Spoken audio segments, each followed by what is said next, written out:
Only saving on that. Of course. Right now on it's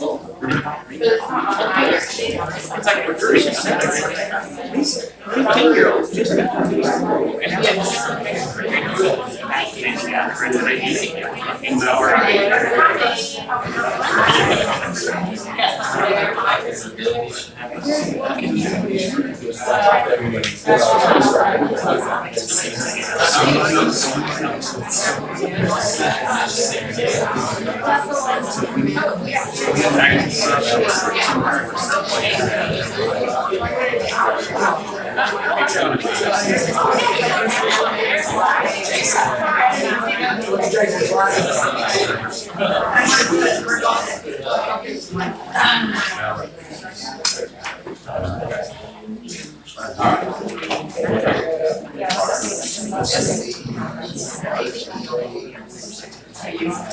All right, you ready? Great, thank you. Let me call the meeting to order. Welcome, everyone. And our prayer or invocation this evening is being offered by Sarah McCasey. And we're thankful to have you with us. Appreciate you being here. Thanks for inviting me. I'm going to sit for the microphone. That'd be good, thanks. So then, yeah. Okay.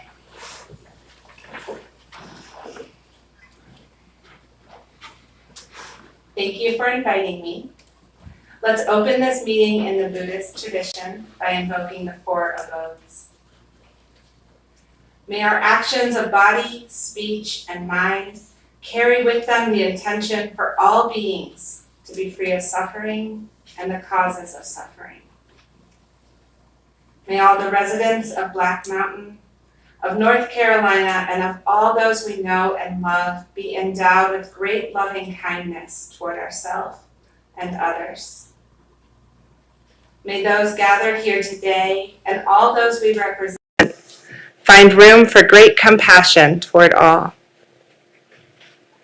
May we know the liberation of celebrating joy for all those experiencing it, and lift our hearts up for all to experience the sweet sensation of good health. And may our actions here tonight and going forward come from an open heart of equanimity for all, allowing each situation to arise and meet the need of the moment with completeness. We ask that our leaders and everyone in our town be safe, be happy, be healthy, and may we live our lives with ease. And so it is, with our hearts and minds full of loving kindness, compassion, sympathetic joy, and equanimity, that this meeting can begin. Thank you. Thank you, Sarah. We'll stand for the Pledge of Allegiance. I pledge allegiance to the flag of the United States of America and to the republic for which it stands, one nation, under God, indivisible, with liberty and justice for all. I have a couple of announcements, but I'll just hold those to the end. And just a reminder, we have an ethics statement that is reflected on the agenda, and generally speaking, what we're trying to communicate is that unless a council member has a financial conflict and or a family member has a financial conflict in a contract or anything that comes before the council this evening, the council member should let us know that, and if they do have that conflict and it's appropriate, the town attorney will help us make that decision. Then the council member should not vote on that topic or that issue. Otherwise, the council members are required to vote on all the issues. So I believe that is what we wanted to communicate there. And we have no proclamations or awards or recognitions this evening. We have citizens' comments, and we have two places in our agenda for citizens' comments. It's this first part of the meeting where you sign up, and you get 3 minutes to say whatever you have on your mind. The other part in in our agenda where the public has an opportunity to speak is prior to entering into any discussion on items of new or used business that are coming before council this evening. But that's not, at this point in time, that's later in the. So first of all, I'll call the name, and when you would come up to the desk, use the microphone, give us your name and address, and then you got 3 minutes. Jay Longshore. How you doing, council members? My name is Jay Longshore. I own Shirtman Dude on Cherry Street, 103 Cherry Street. And we've been a storefront in Black Mountain for 2 years now. And in those 2 years, we've been able to meet visitors, locals, other business owners. And all the visitors tell us that they love to come to Black Mountain because of the unique shops and down-home, small-town vibe that we have here. And we love interacting with those guys on a daily basis. My staff and I have become de facto diplomats of the town. And tonight we are here to help protect the town from what we perceive as the threat of short-term rentals. I think you guys have all kind of been aware of us stirring up a little bit around here. But as a business owner and owner of the building, I'm invested in the reasons why people love coming to town. And when I found out that Pelham's shop had been sold, I was pretty excited to find out what new business or artists would be occupying the space and adding to our street's eclectic vibe. I was deflated pretty quickly when I found out it was going to be an Airbnb, a short-term rental, that would have curtains drawn over 2 storefront windows for the foreseeable future. When somebody converts a space to a short-term rental, more than likely they've got a 20 or 30-year mortgage on it, or even if they pay cash, they're putting a lot of money and investment into it. And so this is 2 storefront windows that we are losing for the foreseeable future and possibly may never get back. So, I know there's other buildings that are coming up for sale in the near future and probably more in the coming years. And I worry about if those become short-term rentals as well, we are beginning to take away one of the main reasons why so many people love coming to Black Mountain in general. So I would like to formally propose or just bring up in front of the town that it would be great if we could change the zoning codes to prevent short-term rentals from occupying street-level storefront areas in the business district. And I feel like it's something that we need to act on soon, or I'm afraid that it may be curtains on us being a tourist destination at all. Thank you for your time, guys, and we are willing to do whatever it takes to help this along, and interested to see where we go from here. So thank you very much for your time. Thank you, Jay, for your comments. Phil Bassetti. Phil? Oh. You called me already? Yeah.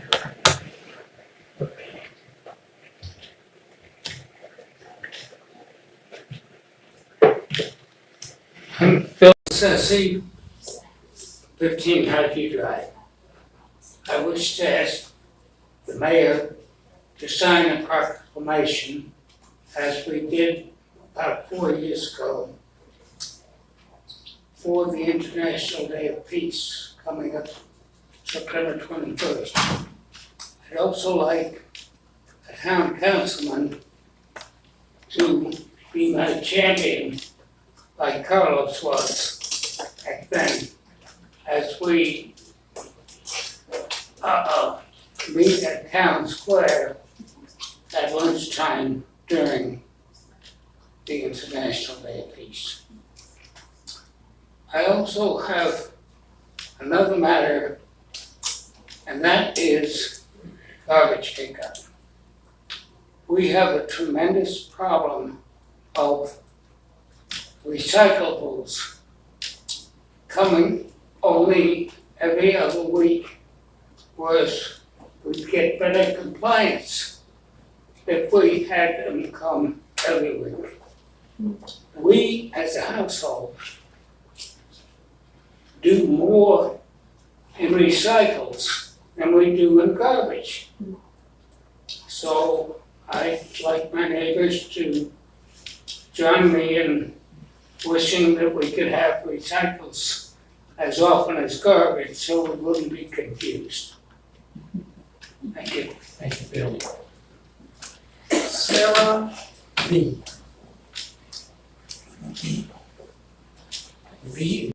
Casey, thank you. Okay, so Address. My name is Sarah Casey. I live at 118 Beach Street and my business is at 105 Cherry Street. I am here as well to talk about our zoning in the downtown. I completely assumed that downtown was zoned commercial only. My business is right near the top of Cherry Street and State Street, and I was shocked to find out that my new neighbors are putting in an Airbnb.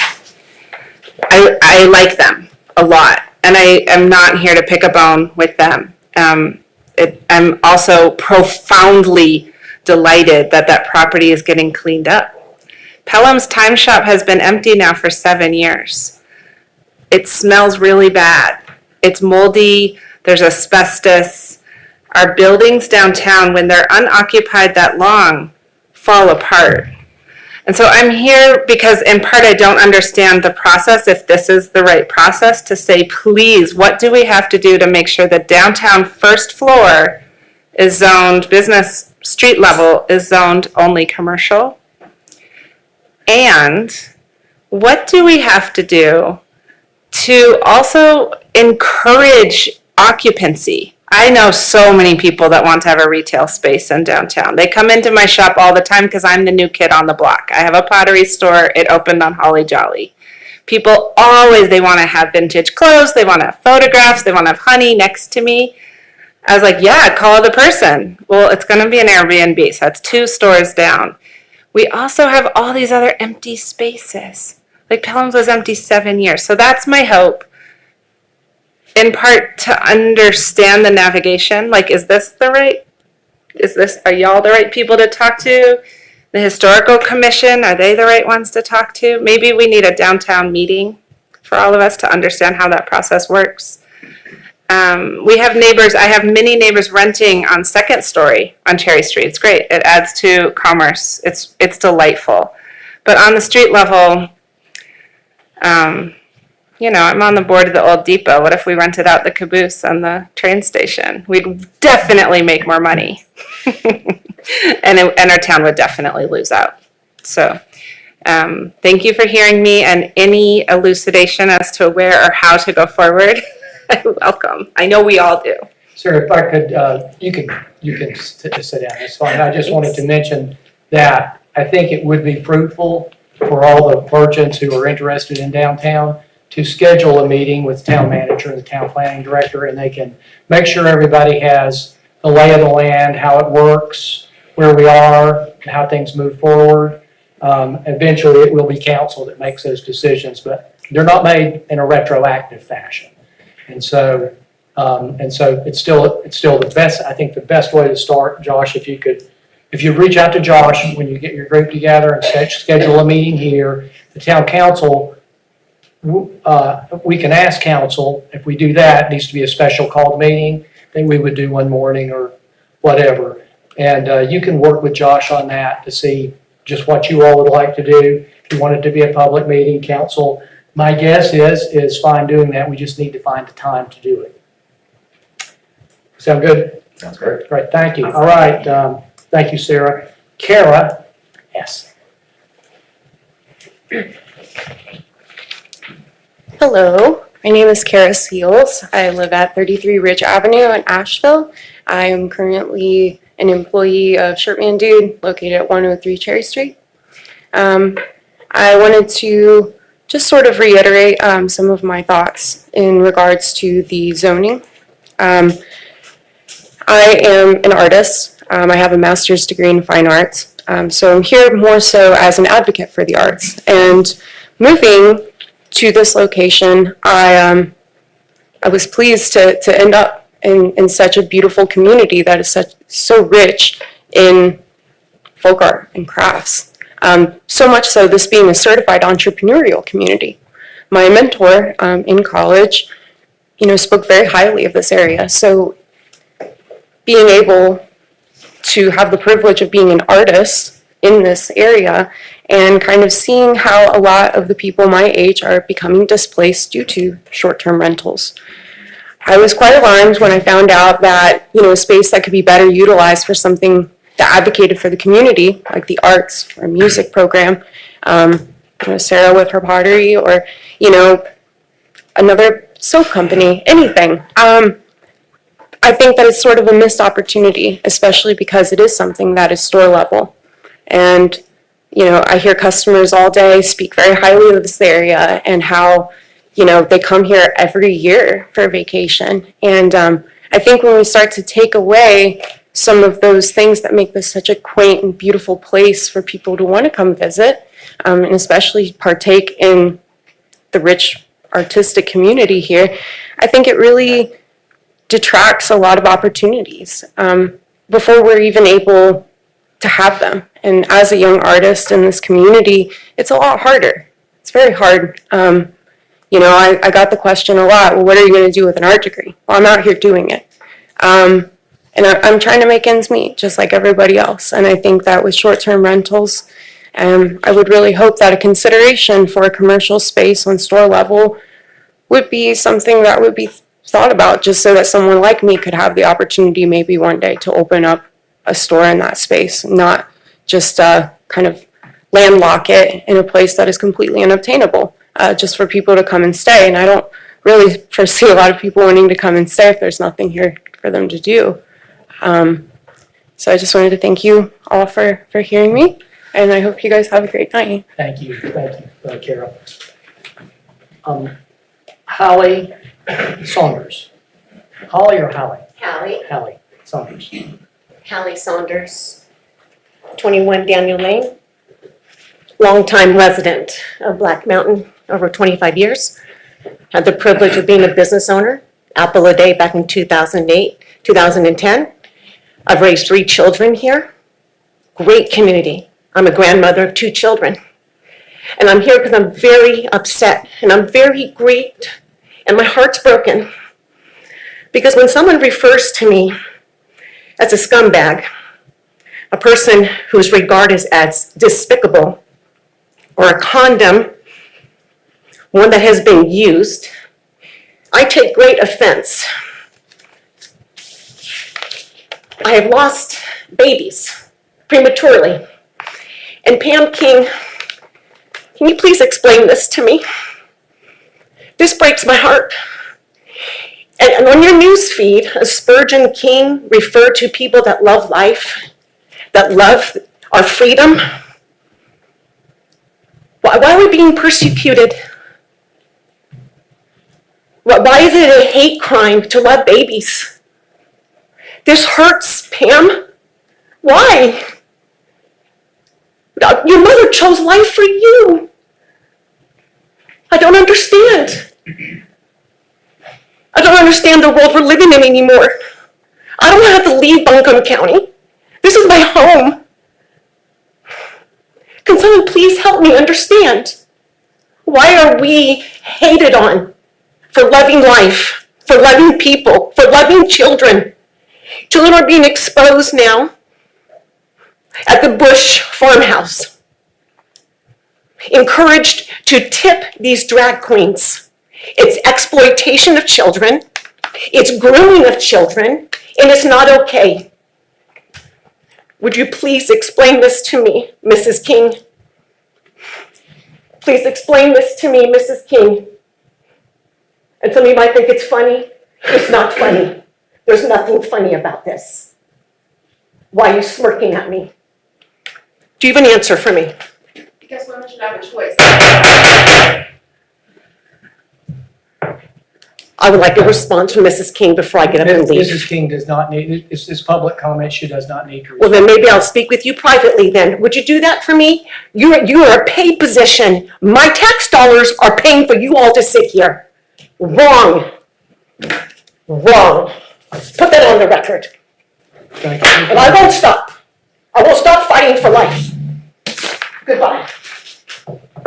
Sean Sloan.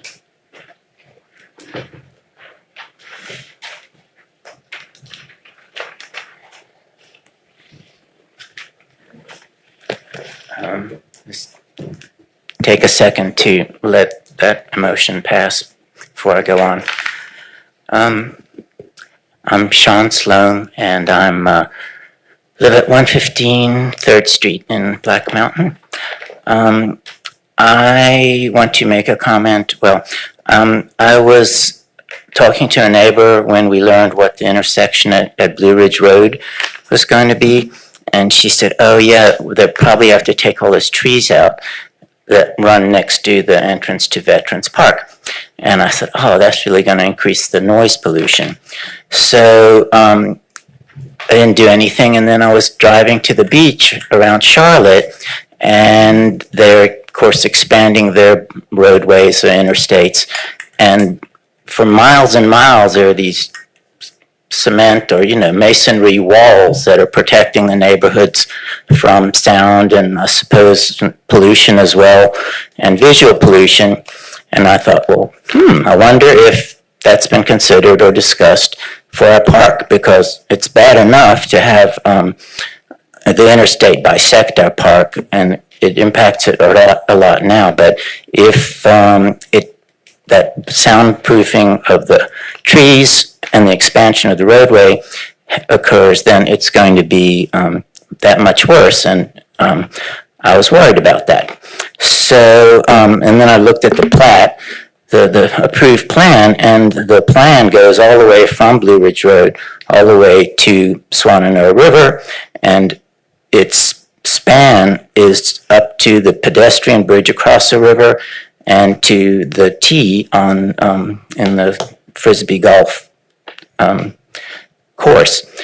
So about a week ago, I wrote to you all and to the town manager and to the planning and zoning administrator, and I asked the question, has the town discussed the possibility with DOT of installing a barrier wall to diminish the noise pollution in the park? And I haven't received a response. I'm asking if you guys, somebody can fill me in on the answer to that question. I'm worried about it. It's going to really diminish the value of that property in terms of enjoyment for the community. And I'm simply asking if anything's been considered or done. I could go to DOT and speak to them, but I'm not going to get very far. So it's a simple question. I'd really appreciate somebody filling me in on that. Thank you, Sean. Leslie Blunt.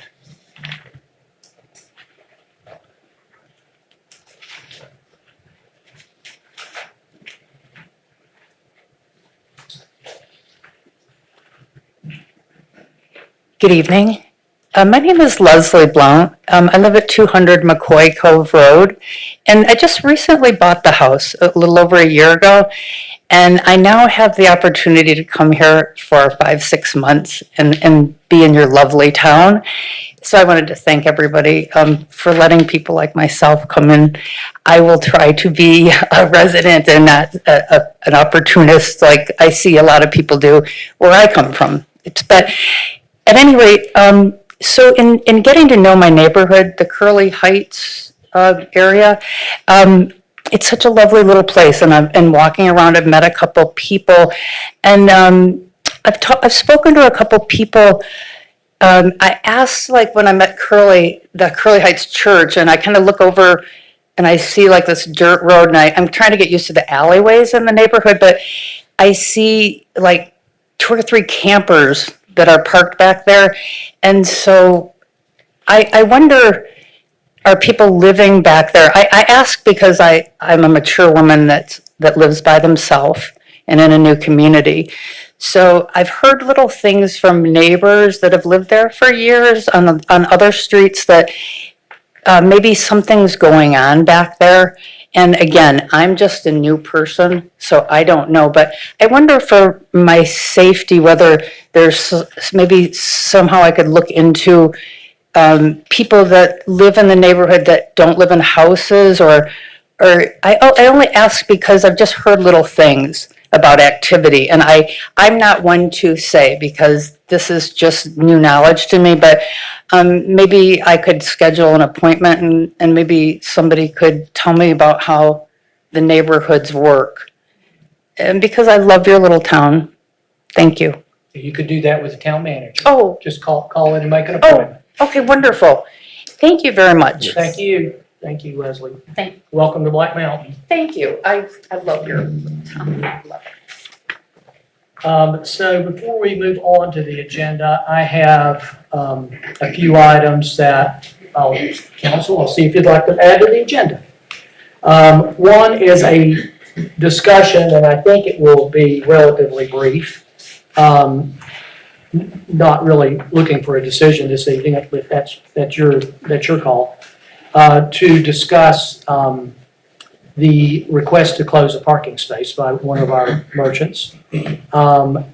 Another agenda, this would all be new business. Under new business, also to entertain council's decision on returning monies that were received from Representative Cawthorn's office for the emergency traffic signal, the specific thing. You saw the communication from that. And so we might, council might want to take action on that just so we can continue moving forward with NCDOT. And then under communications, we have Jason Shee, who's going to give us a report this evening on cybersecurity and our town's exposure to it. So council, at this time, I'd entertain a motion for those items to be added to the agenda, or not, as you please. I'll move that we add them to the agenda. Thank you. Any questions or comments? Hearing none, all those in favor? Aye. And opposed, none. All right. Welcome, Jason, and thank you for coming this evening, and take it away. Yes, good evening. Thanks for inviting me. I'm actually Brian. My brother is Jason, so sometimes even our own mother would confuse us, but that's okay. So yes, I was invited to just report on and just to give an accountability of the cybersecurity posture of the town and the just the public amenities that we have, and so I'll be as brief as I can here. Hopefully this little clicker is working. There we go. So first I want to just introduce myself. My name is Brian Shavy. I am one of the founders of Advanced Data. We are located in downtown Asheville. I started the business actually when I was still a student at UNCA. I was a senior and started up an IT business about 20 years ago.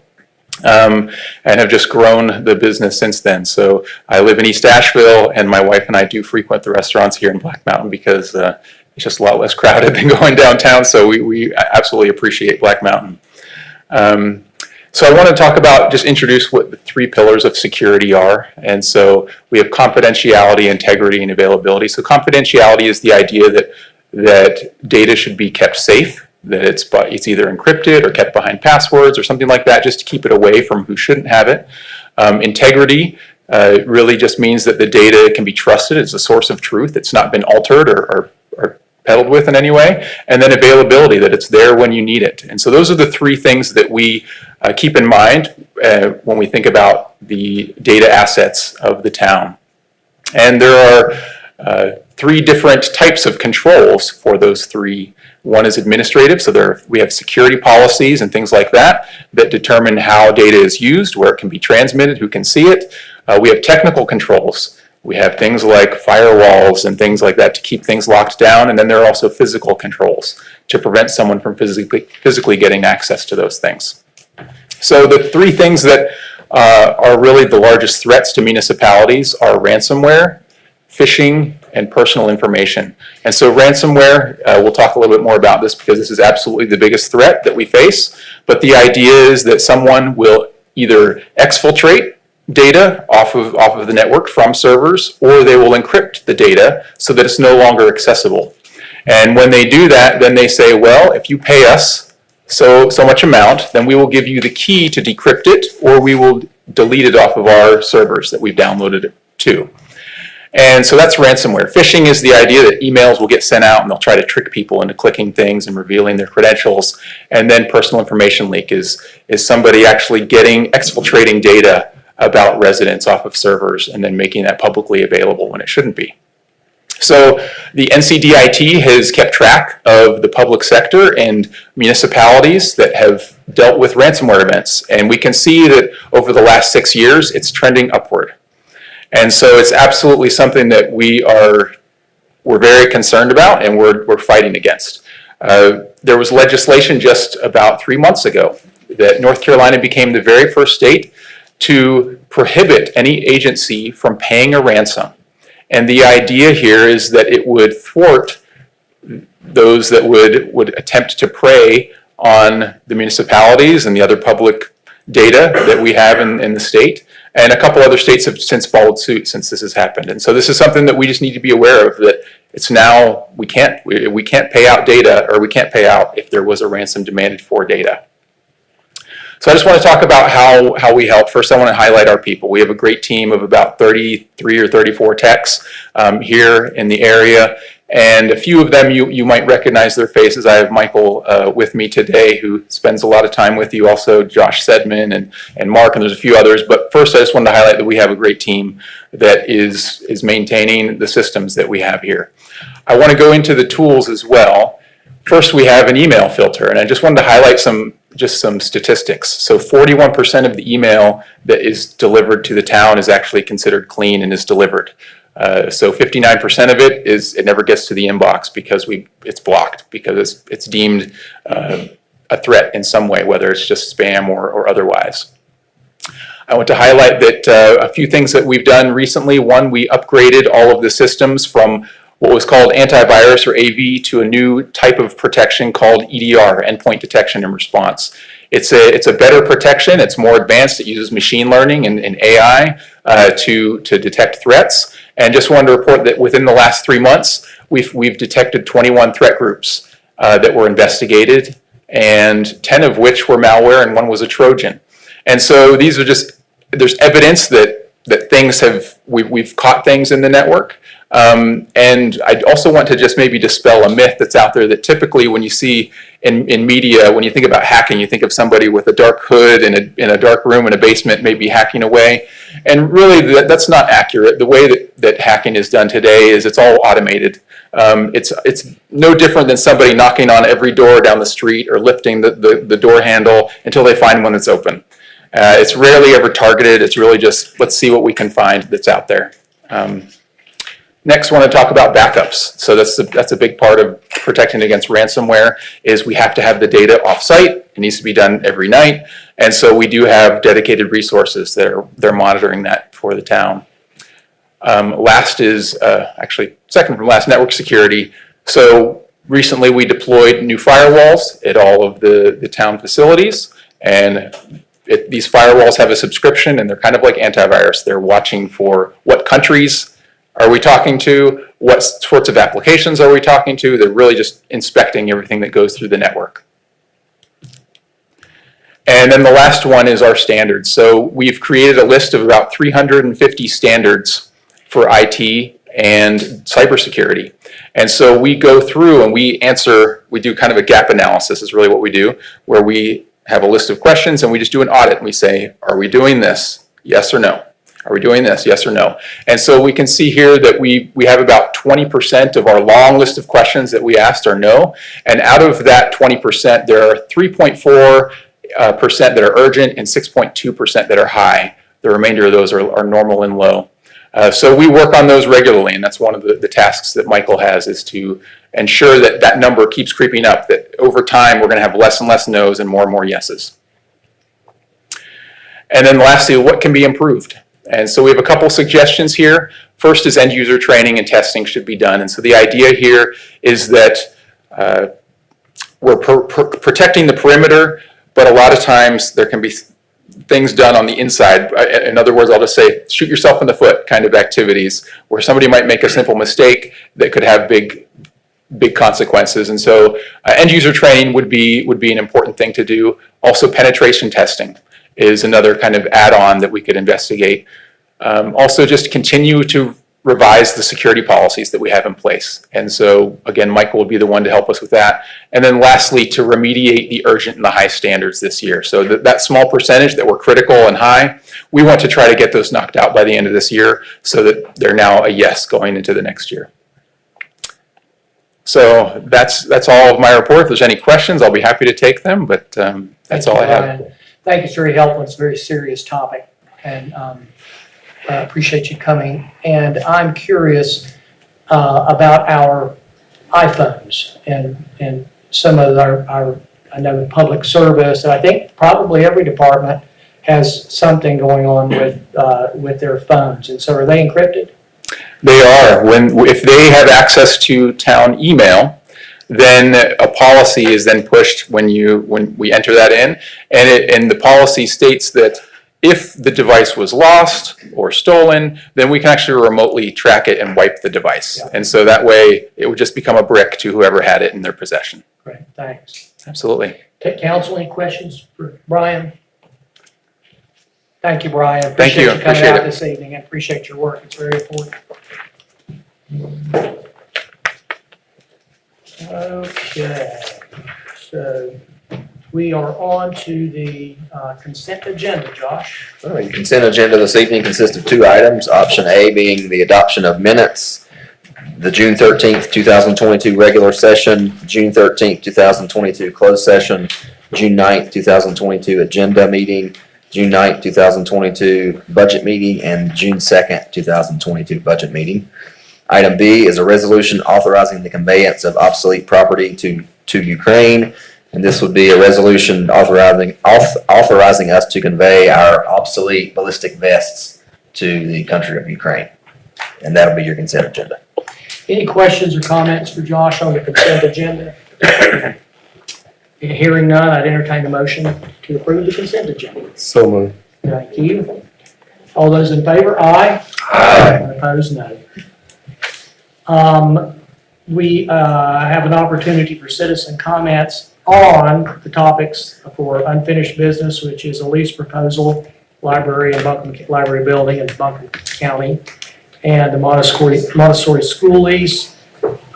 We have board appointments, and then we have the items that we added, which were discussion to request closure of a parking space, return monies from Representative Cawthorn's office, and those are both new items of business, and we will add those at the end of the current agenda. So after, well, if it's good for you all, how about if we do those B and C, and then we'll do the board appointments last, if that sounds good. There were a few other items that were added. C and D as well. Oh, yeah, I must be looking at an old agenda. Capital budget proposals for C, and then financing for police department Okay. vehicles. Very good, thank you. Yep, absolutely. So, sound good to everybody? So, we will start, is there any member of the public who wishes to speak on any of those items? So, Josh, if you would take us away on the matter of or I guess it's Attorney Steve, will do the police proposal for Buncombe County. This will be quick, Mr. Mayor. This actually was initiated with this board asking several months ago if we could actually get on paper the agreement that was reached 40 years ago and never made it to the signed page. And the county took the lead and proposed a lease agreement for the use of our library building by the county library system. And you received a copy of that. At the agenda meeting, I passed out a copy that followed what I'd done the month before.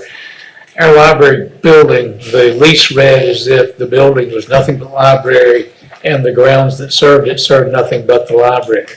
We're a little different. We've got an education room, which is often used during business hours for non-library activities when it does not interfere with the library. We've got the grassy end of the lot It's now used for garden beds, used for children's reading sessions. We've got a swift chimney. We've got a number of things for the community. Want to address those. The parking lot they have, of course, it would be used exclusively for parking for the lessee for the library system, which is impossible. And I've written language into the document that's in front of you now that provides that, in fact, even during library hours, that building, that parking is going to be available for some of the activities on the rest of the property. And on top of that, we've got 2 charging stations, electrical vehicle charging stations, and those are paid with, as I understand, with Volkswagen settlement money, and we really can't restrict who uses those, so there's 2 spaces. We can't restrict it all anyway. And I hope, and what I gave you last week, I've addressed each of those, and if the board's looked at it, I'd like to send this back to the county at this point to see what comments they have on that. I will talk to the library board again to see if I missed anything on their part. We do have a second part of this going forward. This board has indicated we want to formalize the library board a little bit, and that's a second half. I wanted to write this in such a way we didn't interfere with that. Down the road, there we can go further changes depending on what you do there. But the purpose here is just to get an agreement between us and the county that's in writing and signed, which we have not had since 1986, when somewhere along the way, the final version either didn't get signed or got signed and lost. Great. So you're coming back to us. If you've seen what I gave you last week and happy with what I said tonight, I would like to send this back to the county's attorney to look at with these changes. And then we'll Let's keep that discussion going. Any questions for Attorney Steve? And does it look agreeable? Is everybody happy with it moving forward? Yes, looks good. Thank you. Looks like you got nods on all the way across the board. I'll send it back over to Brandon Freeman, let them have another bite at it. All righty, thank you, Ron, appreciate it. And I guess you're still up for the next item of new business here, which is Montessori Schoolways. Okay, the Montessori school lease came back, it's up. This started out as a 3-year lease. There was an amendment in 2019, I think, I can't remember the year, that added some space, but also extended it to a 5-year lease. That old lease provided that the school had the option at that point to renew from year to year. They've asked to renew for 5 years, and you've got in your packet a lease that provides for a 5-year lease with, I think, 4 1-year extensions options. As I understand it, the school wanted to know if we could put a 5-year option on the back of the current 5-year lease, and I've handed out, we don't have to look at it, but one provides for a 5-year lease extension with an option to renew for up to 5 years, 1 year at a time, or one just the right to renew for 5 1-year leases. We can't do anything that exceeds 10. That would be a sale and change all the rules. I don't know if anybody from the libraries or from the school is here to argue or state their position. And the second thing, I've written a lease with the rental amount the same as it was the past 5 years. And I don't know if the board is interested in modifying that. So can you say the 2 options one more time? One is you sign the lease, they get a 5-year lease with the right to extend either 4 or 5 years, 1 year at a time. Or a 5-year lease with the option to renew for an additional 5-year lease. And that almost requires a crystal ball, of course, that we can only lease it as long as the town has no direct use for the property and it's surplus to us. And so my thought on it is 5-year lease with a 5-year option. It's pretty well locking you out, pretty far out. The escape valve is, even in one of those, we still have the right to terminate like 1 year's notice. The school is aware, it is a town building, our needs might change. Right. Thanks for mentioning it. That's what I wanted to clarify for everyone. And that would also lock in the proposed Charge. Lease amount? lease amount, yeah. For 5 years? Actually, if you go second 5 years, I put in a blank by how much the rent will increase. You want to put a number on that. And if you go to a 5-year and then 1-year lease, the 1 year has a provision that each year they renew, that rent's negotiable. Say that again? If we lease it for 5 years, whatever amount you set for the 5 years, that's their rental amount. Right. If you go to a second 5-year term, and approving a lease, we're gonna plug in whatever the rent increase will be, if anything. If it's a 5-year lease followed by 1-year leases, the contract or the lease will provide that for those 1-year leases, that rent's negotiable every time they exercise the right to renew 1 year. Sounds good. Let me ask you, since you could go up to 10 with an option, but then what happens at the 10th year? If you did the option, they stay in at 10 years, we negotiate, we're happy with the. You can do another one. Do another 5 plus 10? Sir. 5 plus 5? Sure, you can do whatever, it's just that your current lease with all options cannot exceed 10 years. Okay, great. Council, any questions or comments on that? I like what's in our packet here, which is the 5 years within 5 1-year extensions, because I think that gives us the greatest flexibility. If something changes, it could change for use or rate or whatever, but otherwise I think that's fair to the town, and I'm fine with the rent being the current rent. I think that's fair to everybody too. Yeah, we have no use for it right now, so. Yeah. Anybody else?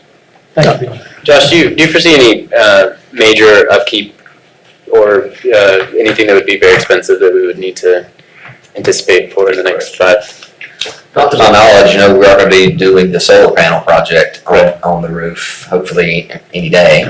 But I don't know of anything looming right now. Not to say that there wouldn't be, but I'm not aware of any major issues that we're gonna be looking at the next few years. Of course, if there are major issues, we're responsible for it That's anyway. Yeah, that's right. Anyone else? If not, I'd entertain a motion to approve. For 5 year, 1 year at a time. Right, I think what Bill's suggestion, which is what's in the packet. That's what's in the packet, yeah. So moved. Correct. So there's a motion to approve the lease with the Montessori School as presented in the agenda packet and as commented on by Council Member Christie. If there's no other questions, all those in favor, aye. Aye. And opposed, no. So let's pick up with the discussion on. I'll attach a lease to that, so you don't have to rewrite the resolution. Let's pick up with the discussion on capital projects. Josh, if you. Sure, so I sent some information out to you in your packet. I've also, you've probably had one of these at your seats too, that's an agenda item with a cover sheet. And the full projects that we had talked about on those, one being Charlotte Street sidewalk at $65,000, paving of the public safety parking lot at $100,000, pickleball courts at $120,000, and renovations to Gray Eagle to include the ceiling, the turf, and I believe the roof at $195,800. Of course, that bringing that total of all those to $480,800 for those 4 projects. Thank you, Josh. You're welcome. Council? For the public's benefit, could you explain where that money's coming from? Sure, so we got about $2.6 million in American Rescue Plan money. Well, we've gotten half of that money. The next half is supposed to be dispersed, I think, anytime now. But the money came from the federal government. Every city, town, county across the country, I think most of them got it. We got $2.6 million. What we decided to do was to not really spend any of that money or allocate that money, but to use it as to pay for salaries, which was an allowable expense. So what we're doing with it now, we're paying for these salaries that we're accruing. Doing it that way, we have much less red tape to go through with the federal money. So it's pretty much, we report it, we spend it on salaries, and we're finished for the most part. So that way, we've got, if you will, in excess of $2.6 million to our general fund to use for these projects. Now, some of that money's been spoken for already as we went through this over the course of the past couple years. 2 of those projects, one being the dam project at Lake Tomahawk Dam, and the other project being a water line on Highway 70. So, Josh, I have a question. So this $480,800, that certainly doesn't get all of the money that's available. That's correct. Just for these projects. That is correct. So just doing some quick math, we would still have about 1.2 million left roughly. After you count the dam, the water line, and then this 480. I feel as though we should go ahead and appropriate these funds. At least 2 of these were identified during our workshop as the highest priority for the town, or for the council, being the upkeep of Gray Eagle and designating pickleball courts, and then the sidewalk and parking lot have also been identified in the past and were included in the original budget proposal that we then moved off to cover in these funds. So I would go ahead and suggest that we go ahead and appropriate these funds. Would you like to make that a motion? Yes, that would. So motion by Councilmember Hay, and remind me about the public safety parking lot. So when you leave tonight, when you head out the new paved street up Honeycutt, look to your right where the fire trucks come in and out. Oh, yes, I got you, yeah. I remember now, yeah. Yeah, it's in rough shape. Yeah. The asphalt's crumbling. Right. Any other questions? I have another question. So, Josh, when the remaining funds, when is that going to be appropriate for us to take that out? So I think we could have I think the mayor had suggested one time we do a work session to talk about the remaining funds, which we can do if y'all like to do that. Yeah. And whenever, really. Okay. I think we can get it. We do need to move through the budget year enough, and I think I understood from Josh and the finance director that maybe by the second quarter of this fiscal year, we would have expended enough money on wages and we freed everything up. So we have a little bit of time. Got it. Yeah, we can call one when it's good for everybody. Okay. So we have a motion on the table to appropriate these funds and to amend and a budget amendment also, correct? Yeah, that's correct. As presented.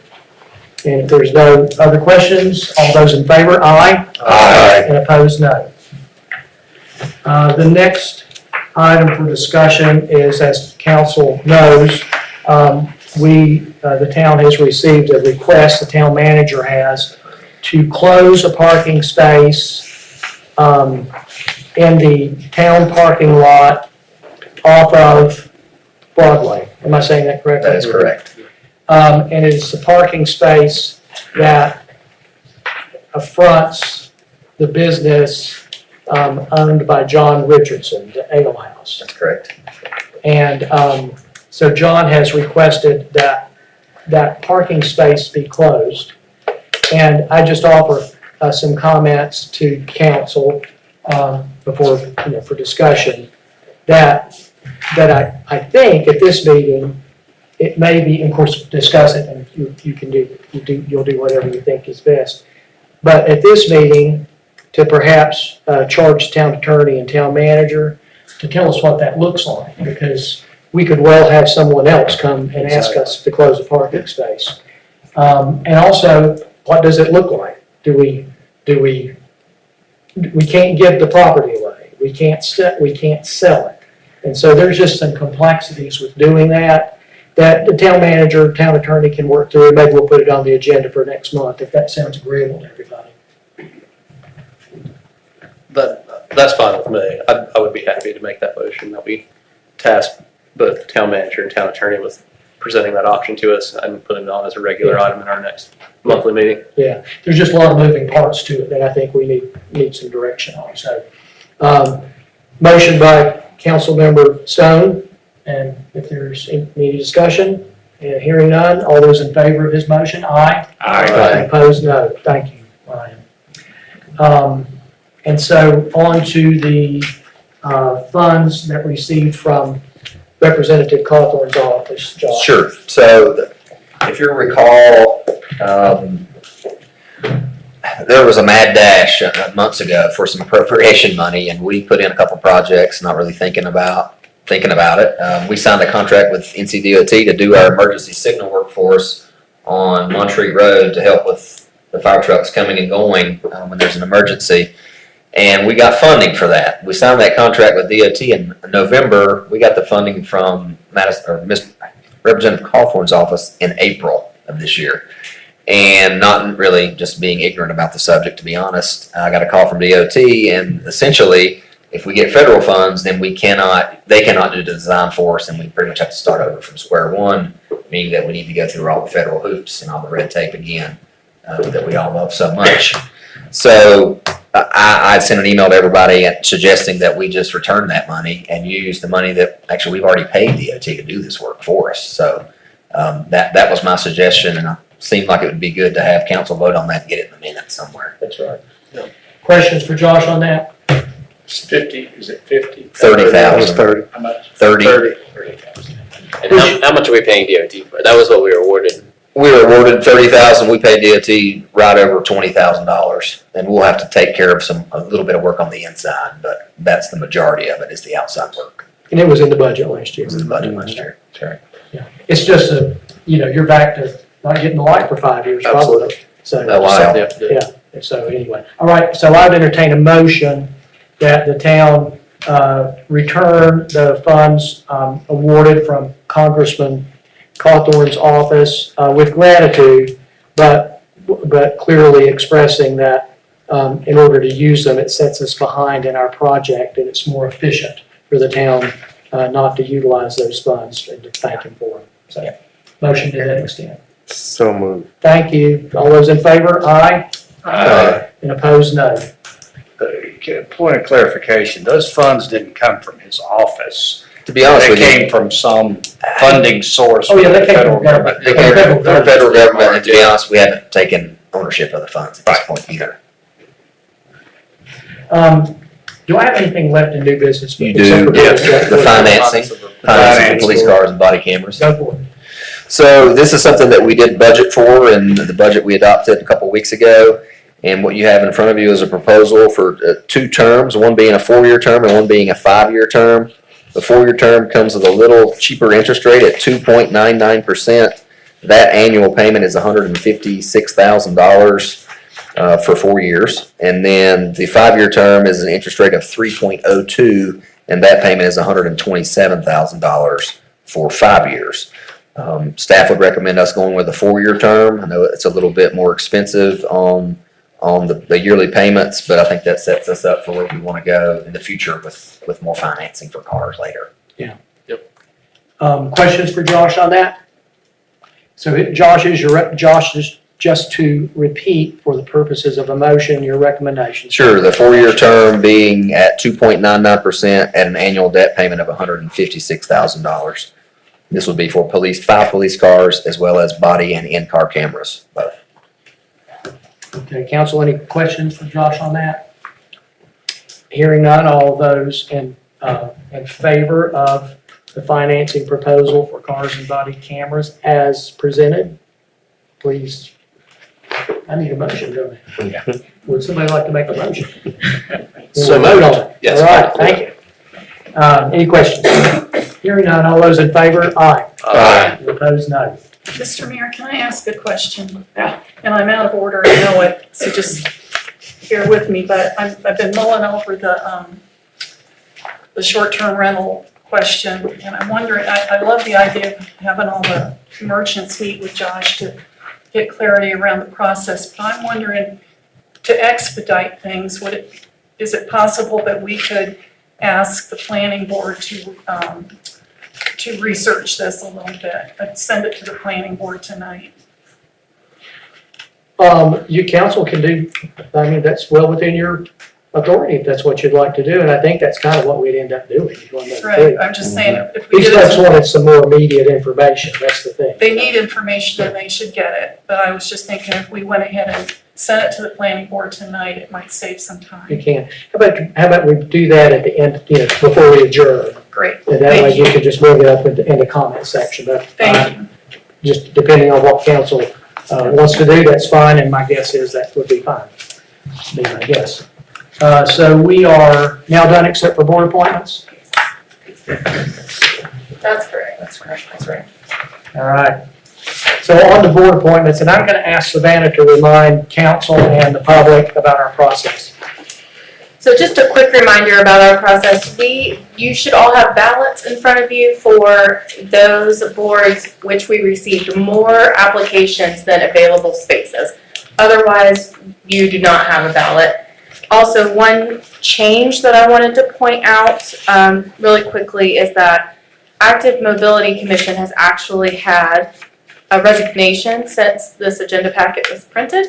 So they received 2 applications for now 2 vacant seats. So just keep that in mind and as you vote. Savannah, who resigned? Oh, who did resign? I It's, cannot remember. it's okay. You Yeah, I can can't let remember us off the know. top of my head. Let us know. Brandon Moffett. Brandon Okay. Moffett, yes. Okay, so we'll start with the ABC board, which we received 1 application for 1 open seat. That application came from Amanda Nichols. So we'll just move through these if you'd like to make a motion to appoint or to re-advertise, just we'll do it that way. So we have 1 application, Amanda Nichols, for the 1 vacancy at the ABC board. Do you have a motion for approval? Motion to approve. Thank you. Any discussion? Hearing none, all those in favor, aye. Aye. Opposed, none. Active Mobility Commission, now with 2 vacancies. Yes, so we have 2 vacancies for 2 vacant seats. Michelle Knight and Kyle Cole were the applicants. I would move that we accept those applications. Well, now what am I missing? Maybe this is not the most updated. No, you had one resign, I think today. It was Oh, you very had- recent I'm sorry, I since it thought was you- printed, yeah. yeah. Yep. I'm sorry, I thought you had an active member who resigned. You had an applicant that resigned. No, No, we did have an active member resign, So how many applicants do we have? 2. And now there's 2 But now there are 2 vacant seats on the board. Well, mine says the Active Mobility Commission received 3 applications for 1 vacant It seat. should say 2 applications for now 2 vacant seats. Oh, okay, I got you. Yes. I see. I see. All right, so there's no reason. So wait, there were 3 applicants? Or? I'm sorry, I don't have them in front of me. Let me look really quickly, make sure. Unless they withdrew, they were 3. We did have some with folks withdraw, but I can't remember if that was one of them. I do know that the Active Mobility Commission was anticipating Mr. Moffat's resignation and went ahead in their meeting and said if he were to resign, that Kyle Cole would be their next recommended nominee. So they recommended Michelle Knight originally and had the kind of caveat that if Brandon Moffat resigned, that Kyle Cole would be the next recommended applicant. And he has. Brandon Moffat has resigned, yes, that's correct. I would move that we hold off and get clarity on how many seats are available. There's definitely 2 seats available, I can't find the applications right now, but we can come back to that next month if you would rather. Well, it's up to the board, but I would agree with Councilmember Hay, just might as well not take a chance of not getting it quite right. Historic Preservation. Well, excuse me, board, is that good for everybody? Let's move that one to next month. Okay, go right ahead. Historic Preservation. So Historic Preservation, we received 1 application for 3 vacant seats. The applicant also applied to the zoning board as well, which also has 2 vacant seats and 3 alternate seats, all of which are empty.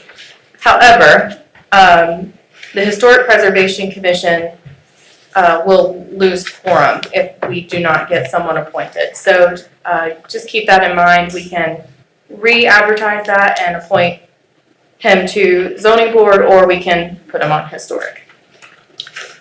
Council, what's your pleasure on the Historic Preservation Commission? I would like to move that we accept him on the Historic Preservation Commission. Okay, Councilmember Patillo has made a motion to accept Walter Richard House for one of the vacancies on the Historic Preservation Commission. Any questions or comments? Hearing none, all in favor? Aye. And opposed, none. On to the Planning Board. So the planning board reviewed 7 applications. We did have 1 withdrawal, and They have three 3-year terms available, and you do have a ballot for planning board because we received more applications than vacant seats. So if you want to fill those out, I'll come around and get them. Right.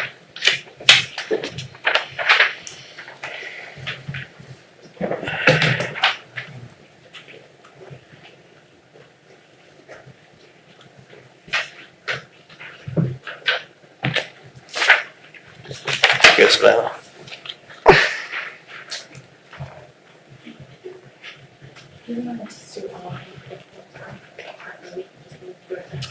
Oh, no, I see now. That will work for me.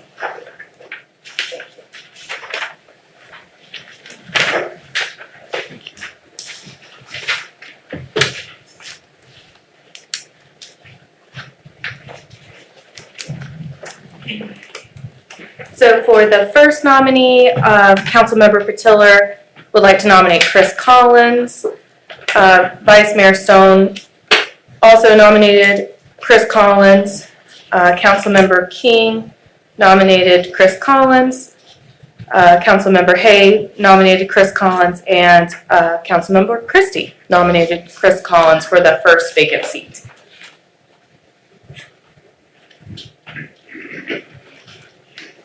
You wanna vote on one by one, or you wanna do all three together?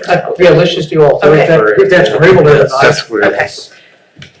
For the second vacant seat, Councilmember Patiller nominated LaRonda Teeple. Vice Mayor Stone also nominated LaRonda Teeple. Councilmember King nominated LaRonda Teeple. Councilmember Hay nominated LaRonda Teeple, and Councilmember Christie nominated LaRonda Teeple for the second vacant seat. And for the third vacancy, Councilmember Patiller nominated Joe Loudenslayer, as did Vice Mayor Stone. He also nominated Joe Loudenslayer. Councilmember King nominated Joe Loudenslayer, and Councilmember Hay nominated Joe Loudenslayer. Councilmember Christie nominated Joe Loudenslayer for the third vacant seat. Impressive show of unity. So we have Chris Collins, Rhonda Teeple, and Joe Loudenslayer, who have been, you have designated to the appointment for the planning board, and I'd entertain a motion in that regard. So moved. All right, all those in favor? Aye. Aye. Opposed, no. Opposition vote would be very puzzling. You had that right. Recreation Commission. Yes, so you also have a ballot for Recreation Commission. Recreation Commission received 6 applications for 2 vacant seats. The Recreation Commission recommended Frank Capelli and William Boyd for appointment. Very good. Council?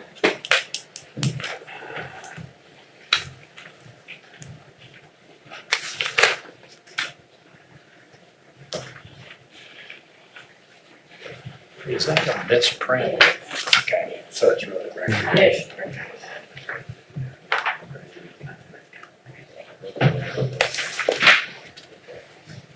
Did it do that one right? Yeah.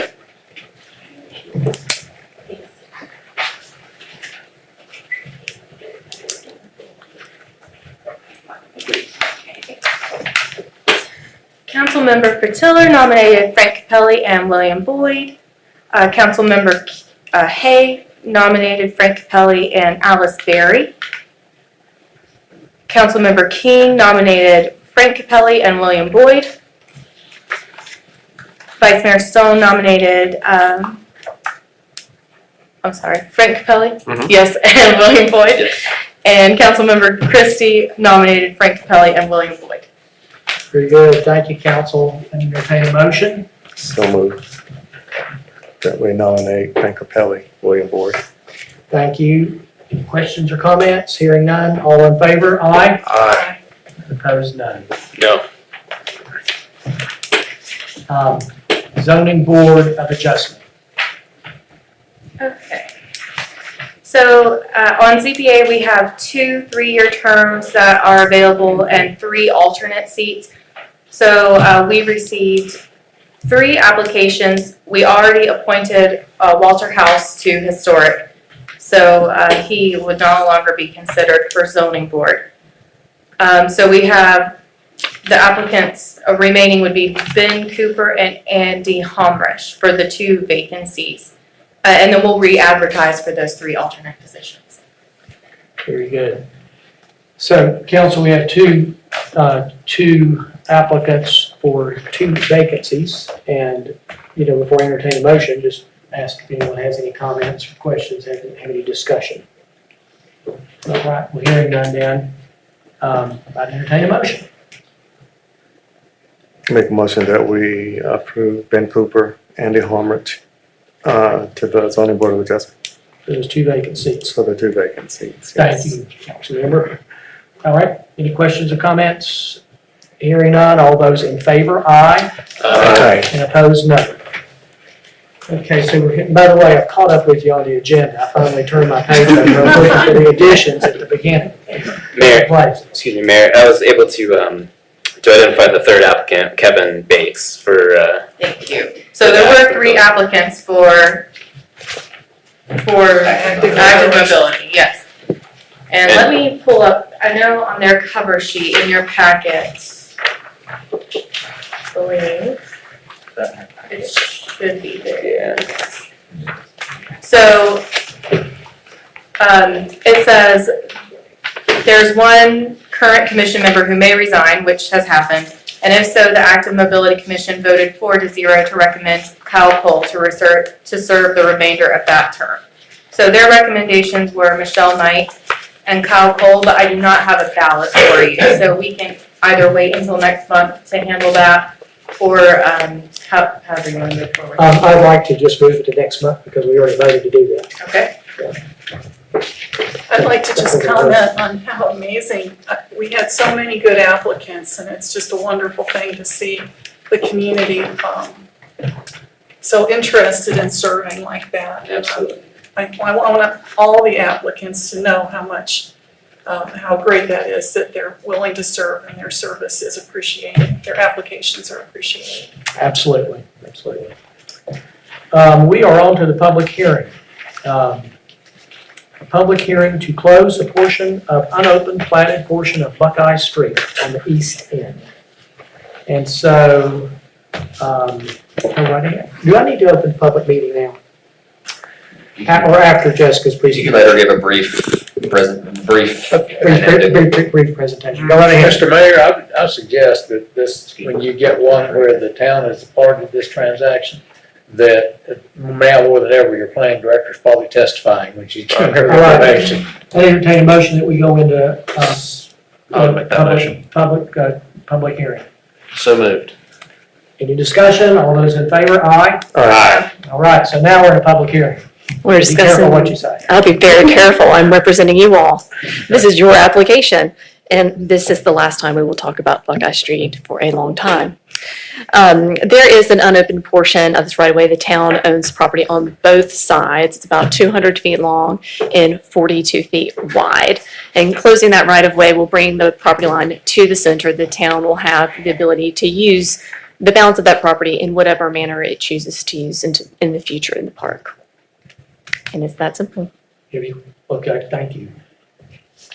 Now, I entertain a motion, we go into, have a public hearing. I think we already did. We just Yep, did we that. We did that. Oh, we did, didn't we? I'm sorry, forgive me, I'm distracted. All right, does anyone wish, a member of the public wish to make comment? Sean?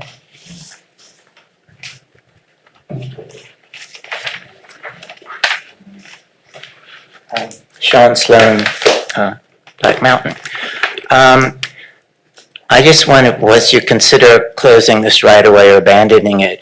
I wanted to encourage you to consider the uses for the new section of Cragmont Park. I know that in the budget, there's $15,000, I think, to expand the perimeter, the path, the walking path, and the current walking path cuts through the existing parking lot. And I'm thinking, well, there's no plan for the new section, and I've referred to this before. And so if there's a perimeter path, then where else are people going to park? So I just encourage you to have somebody look at it and make a plan that works instead of just going piecemeal ad hoc, because you budgeted some money for it, but you don't really know how it's going to end up looking like, and I think that's not prudent. So that's all I have to say. Thank you. Thank you for your comment, Charlotte. Does any other member of the public wish to speak? Then it appears that we are ready to take a vote to go out of the public hearing portion, so I'd entertain that motion.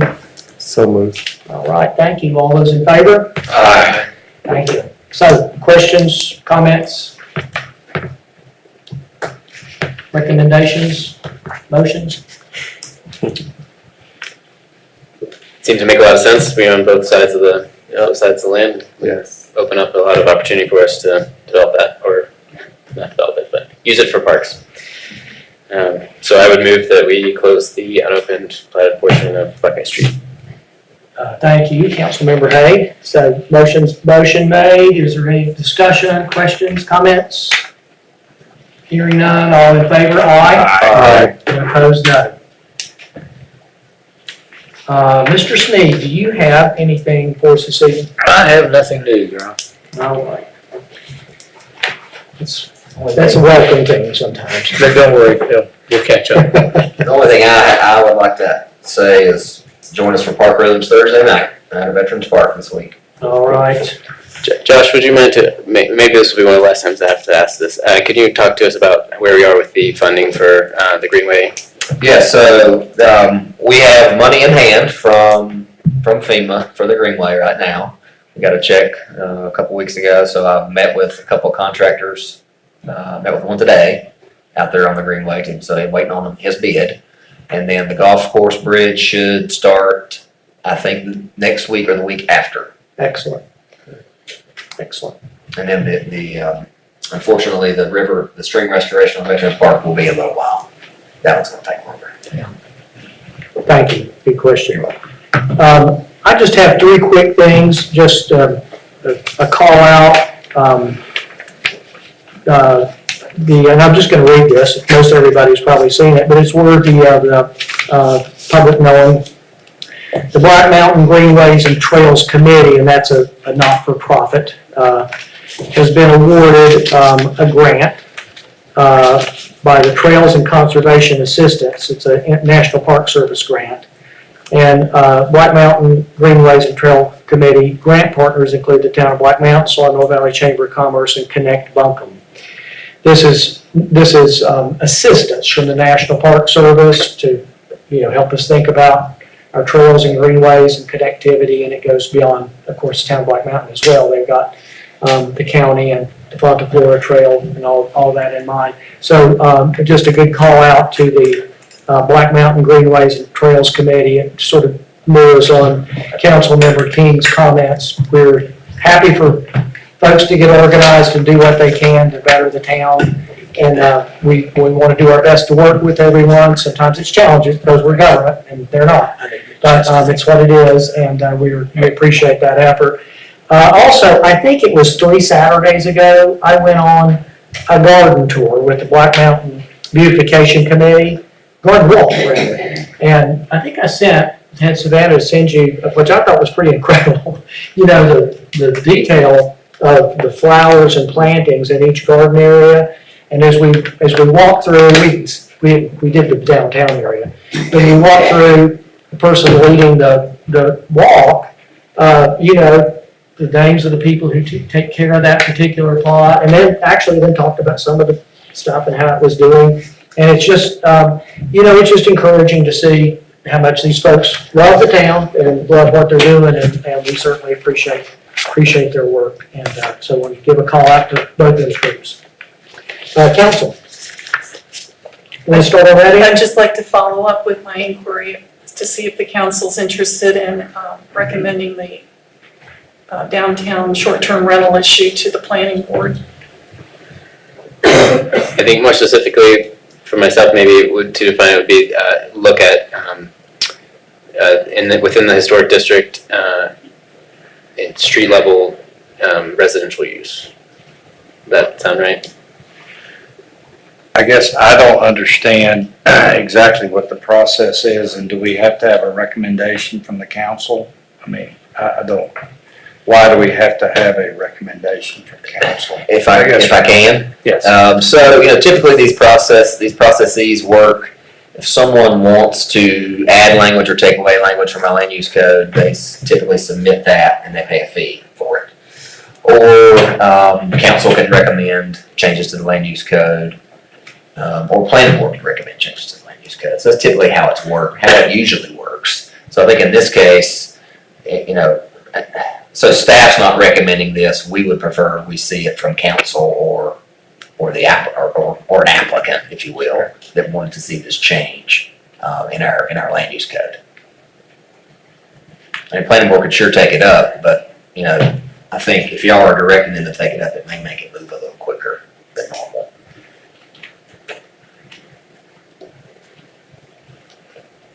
So have you made that motion? Yes, sir. I'd like to move that the council ask the planning board to research this and address this question and come back to the council with some recommendations on this topic. So here's the motion before you, board. So moved. But, Bill, what's your- what is the I'm trying to understand, what is the process? So the short answer is it depends on what it is. But in this specific instance, Right. if these folks show up at the planning board meeting at the end of this month, they're not gonna have time, well, they can't have a public hearing because there's nothing being noticed. So there's gonna be nothing for them to vote on, necessarily to get them language in front of you to vote on, which of course all has to follow the statutes, which is, 30 days notice, that sort of thing. So typically the process is it goes to the planning board first, then it comes to council. Right. So, but does this motion accelerate this process? I mean, it still has to go to planning board. It still has to go to planning still board. has to come back here. That's correct. Correct. I think if you make a motion, you're letting planning board know that this is something you want to see done sooner than later. Or at least explored. Explored, No, correct. so with the town attorney's That's correct. input, we can make a better decision. And planning board can make a better decision. The planning board seems to keep a lot on its plate. And so, I don't know if they're asking for this extra work or not, but obviously, the planning board acts on what it feels that the legislative body is interested in. And so by this direction, probably just showing your interest that this be something that the planning board takes up, doesn't direct them on how to decide or what to bring to you at this point. Yeah, I think that's the key thing. This is, pick it up, let's study it, and see if you have a recommendation for us. And there will be one, either to move in some direction or not. Probably. So, does that help? Yeah, that helps.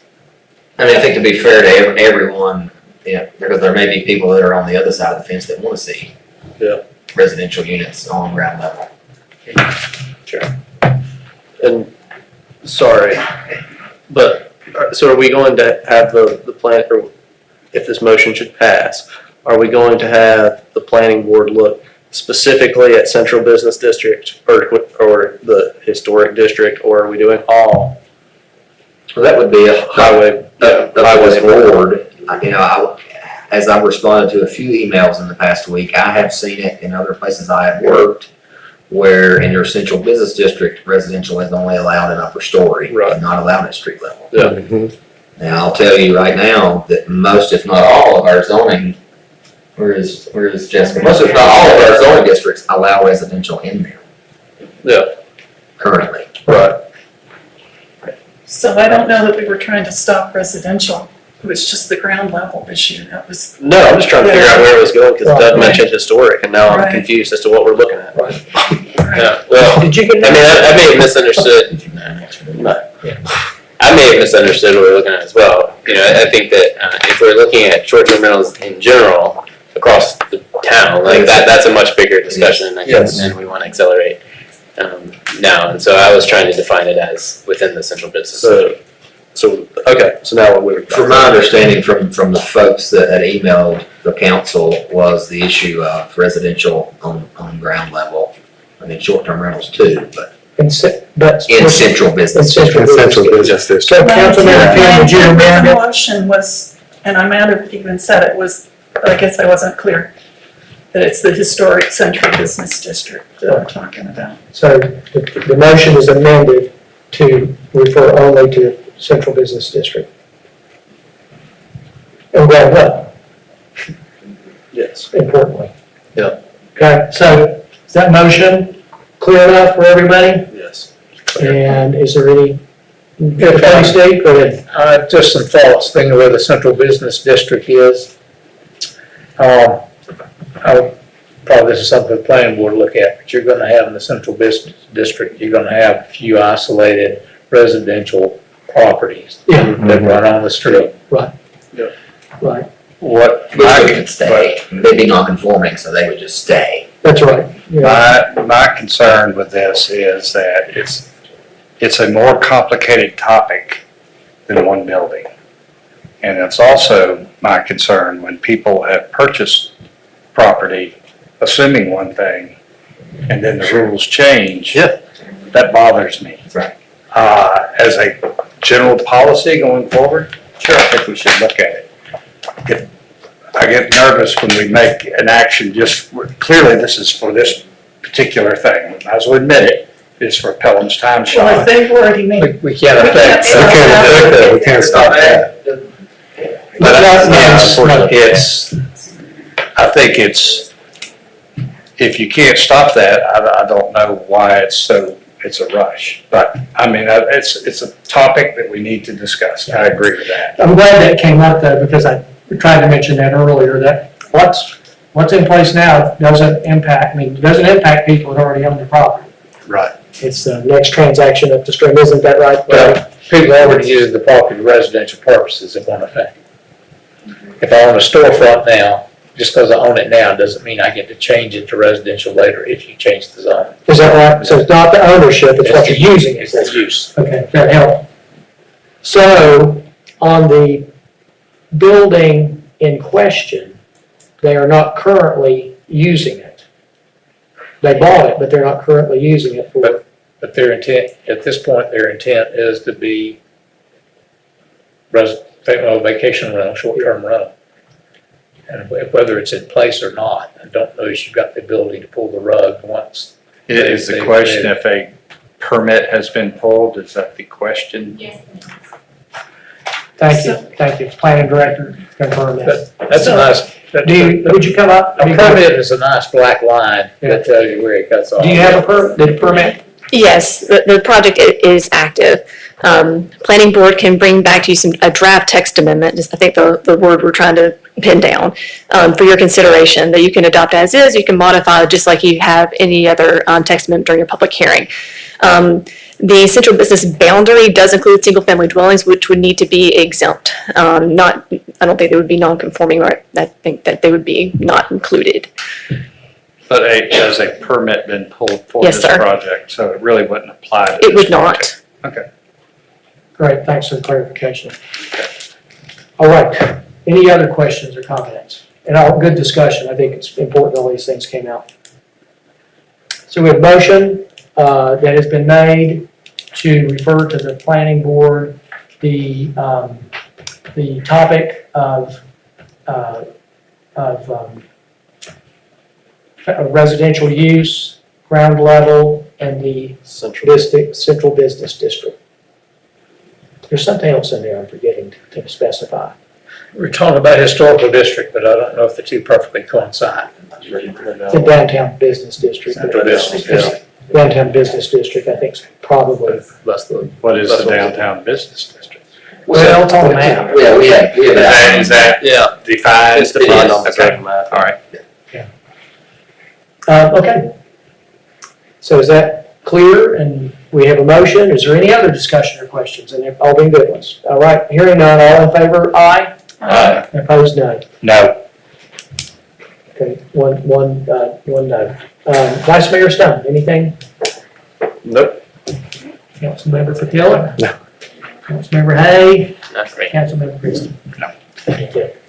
All right, we would like to go into closed session. If I can find my script here. we would like to go into closed session. I'm looking for like. Susan. Savannah, would you read that much better? Mr. Mayor, I would make a motion to go into closed session to discuss potential acquisition of property as permitted by NC General Statute 143, 318, 11A5, and to consult with the town attorney as permitted by NC General Statute 143, 318, 11A3. All right, that's the motion. All those in favor? Aye. All right, thank you. Thank you, everybody. Thank you, Susan, for being here.